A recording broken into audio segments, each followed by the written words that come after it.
नमस्कार, आप देख रहे हैं डीवी लाइव और मैं हूं आपके साथ निकिता। इस वक्त हमारे साथ पूर्व केंद्रीय मंत्री कुमारी शैलजा जी मौजूद हैं। मैम, मेरा सबसे पहला सवाल ये रहेगा कि जिस तरीके से कल आप पार्टी आला कमान से मिली, क्या कुछ बातें हुई और आज आप केसी वेणुगोपाल जी से भी मिली, तो क्या बातें हुई?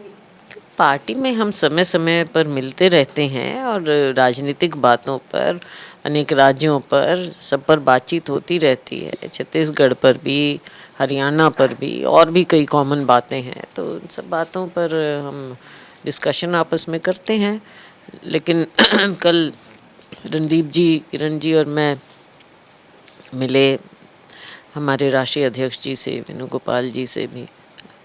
तो हरियाणा में एक मुद्दा जो आज के दिन बना हुआ है, कार्यकर्ता जिस प्रकार से उनमें एक नाराज़गी सामने नज़र आ रही है, तो पिछले कुछ समय से जो पर्यवेक्षक प्रभारी जिस प्रकार से बने, कुछ मुद्दे हैं जो हाईकमांड के सामने हमने रखने समझा कि हमें रखने चाहिए, क्योंकि अगर कार्यकर्ता की वेदना को, उनके दर्द को हम हाई कमांड तक नहीं पहुंचाएंगे तो कहीं ना कहीं हमारी भी कुताही रहेगी। वो मैम, जिस तरीके से हरियाणा में कांग्रेस पार्टी में आपस में ही गुटबाजी हो रही है, उससे क्या आने वाले चुनाव में, जैसे लोकसभा चुनाव होने वाला है, उसके बाद विधानसभा चुनाव होने वाला है, तो क्या उसमें कुछ फर्क पड़ेगा? देखो, ये किस पार्टी में नहीं होती। हरियाणा में आप देखो, बीजेपी को देखो, सब तरफ अपनी अपनी बातें होती हैं और अपनी बात रखने का अधिकार सबको होता है अपने हाईकमांड के सामने, तो वो चलता है हमारा।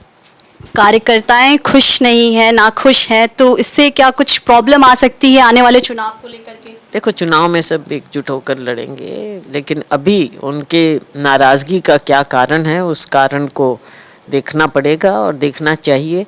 अभी जैसा मैंने कहा, पर्यवेक्षक, प्रभारी, कई तरह के लोग लगाए गए, तो कार्यकर्ताओं को कहीं लगा कि उनके साथ इंसाफ नहीं हो रहा, तो इसलिए उन्होंने अपनी बात रखी होंगी।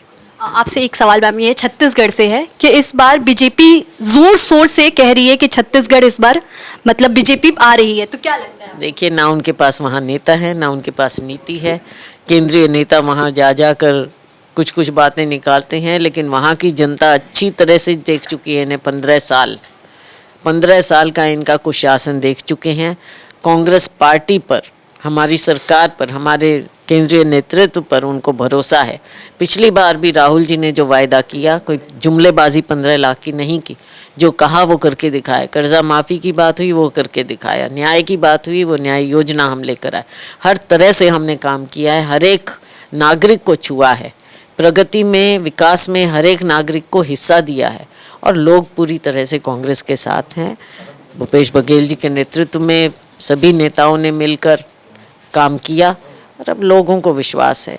मैम, एक सवाल ये है कि अभी फिलहाल में जो राहुल गांधी जी की जो रैली हुई थी छत्तीसगढ़ में, उससे क्या माहौल बदला है? लग रहा है किस प्रकार से बदला? क्या लोगों में और उत्साह आ गया है, और ज़्यादा उत्साह आया है, क्योंकि युवा भी, जो भी राहुल जी जब बात करते हैं तो लोग उस पर विश्वास करते हैं।